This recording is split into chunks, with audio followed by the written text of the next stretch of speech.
So moments ago, President Trump was wrapping up a dinner with some military leaders and their spouses at the White House and briefly addressed reporters and hinted at some sort of oncoming storm. Watch this and see for yourself.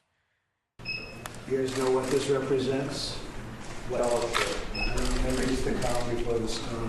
What's the storm? Could be the calm before the storm.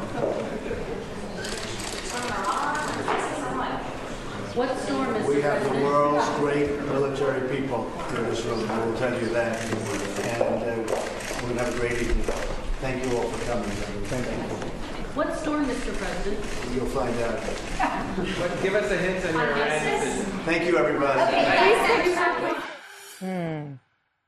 Fox News senior political analyst Brit Hume joins me now on that and a possible shakeup in leadership for Democrats in a moment. But, Brit, you're our senior political analyst, so I need you to analyze. Please analyze. What did that mean? Yeah, thanks, Martha. well, the president is given to dropping these kind of hints and suggestions from time to time, and he seems to enjoy the befuddlement of those who are listening at what he says. And, of course, he didn't clarify. It sounds as if it's possible he's talking about some kind of military action that would go against North Korea. Remember, just a couple of days ago, Martha, Heather Nauert, the spokeswoman at the State Department, published a tweet that I saw that said, North Korea will not be permitted, this is not the exact words, but this is the gist of it, will not be permitted to acquire a nuclear arsenal. That'll either happen diplomatically or by force. The choice is up to North Korea, which I thought was pretty startling. Yeah. And you put that together with this, maybe he's hinting at something. Now, remember, Martha, the traditional view long held by every military person I've ever talked to and anybody else who's looked into the issue is that military action, although we would unquestionably win any conflict against North Korea and possibly fairly quickly, is not a good option because of the vulnerability to Seoul, which is just a short distance from the DMZ and the North Korea-South Korea border. Seoul has focused upon it, not nuclear weapons necessarily, but conventional weapons, artillery pieces in such numbers that the destruction on Seoul and the loss of human life there, a heavily populated area, would be so great that it is unacceptable and means that military action of the kind we might contemplate it really can't be on the table. Now, it's possible that with weaponry of today that didn't exist before, some kind of military way of dealing with this has been devised, and some plan is out there that the president was hinting at. But I don't know anything about that, and I haven't seen any reporting to the effect that that exists. And in this leaky city, it's hard to believe that something that dramatic could be developed in total secrecy. But there you are. Yeah, I had the same impression. Of course, we don't know what he meant because he didn't say.